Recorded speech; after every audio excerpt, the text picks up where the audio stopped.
Setiap langkah yang kita ambil di tahun 2025 bisa jadi penentu masa depan, baik dalam karir, hubungan, atau kehidupan sehari-hari loh. Namun, apa yang sering terlupakan, yaitu kebiasaan buruk yang terus dipertahankan, bisa jadi penghalang terbesar untuk berkembang.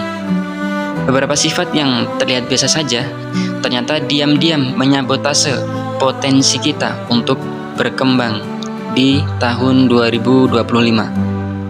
Memang gak mudah untuk menyadari kekurangan diri sendiri, apalagi jika sudah menjadi kebiasaan yang melekat bersama diri selama bertahun-tahun. Tahun 2025 bisa jadi momen yang tepat buat kamu melepaskan sifat-sifat yang hanya akan membebani perjalananmu. Yuk, kita bahas 5 sifat yang sebaiknya kamu buang jauh-jauh dan kenapa hal itu penting untuk masa depanmu. Yang pertama, rasa malas yang menyamar. Jadi menunggu momen yang tepat. Malas seringkali nggak muncul dalam bentuk sebatas mager di kasur.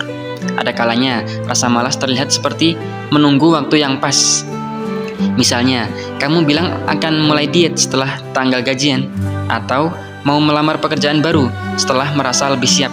Padahal, menunggu momen yang sempurna itu nggak pernah ada ujungnya. Dunia terus berputar, dan kesempatan nggak selalu menunggumu untuk siap. Coba pikirkan, berapa banyak waktu yang sudah kamu buang karena alasan seperti ini. Tahun 2025 bakal jadi momen yang tepat untuk berhenti menunda dan mulai bergerak. Kalau terus menunggu semuanya sempurna, kamu malah akan terjebak di tempat yang sama.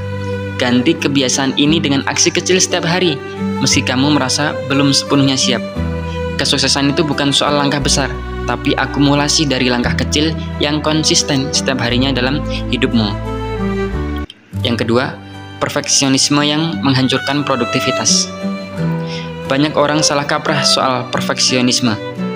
Sekilas, menjadi perfeksionis terlihat seperti sifat positif karena menunjukkan bahwa kamu punya standar tinggi.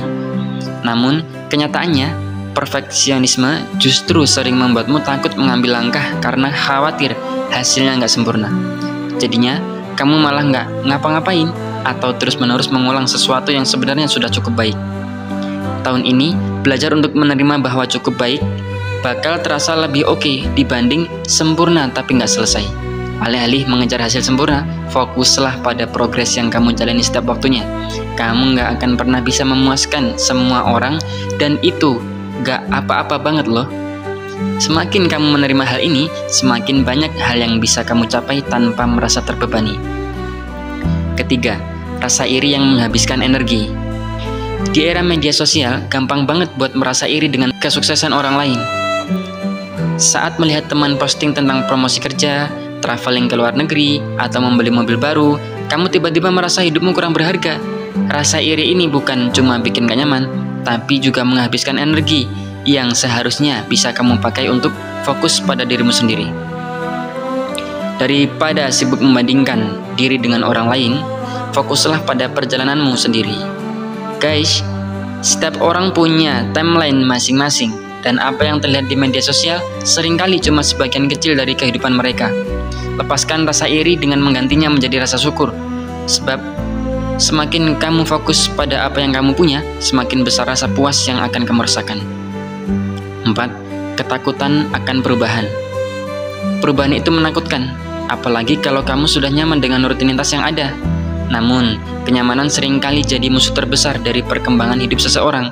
Ketakutan akan perubahan bakal membuat kamu terjebak di zona nyaman dan kehilangan banyak peluang untuk belajar dan berkembang. Tahun 2025 ini, coba ubah cara pandangmu terhadap perubahan itu, guys. Sebaiknya kamu melihat perubahan sebagai peluang untuk tumbuh, bukan sebagai sebuah ancaman atau sebuah penghalang. Memang gak semua perubahan akan berjalan mulus, tapi setiap tantangan bakal jadi pelajaran yang akan membuatmu lebih kuat. Jangan takut untuk mencoba hal baru, mulai dari hal kecil seperti belajar keterampilan baru atau mengambil tanggung jawab lebih besar di tempat kerja. Tahun 2025 bisa jadi momen besar dalam hidupmu. Jika kamu berani melepaskan beberapa sifat yang hanya jadi penghalang untuk maju dan berkembang, yuk bikin tahun 2025 sebagai kesempatan untuk tumbuh, belajar, dan menjadi versi terbaik dari dirimu.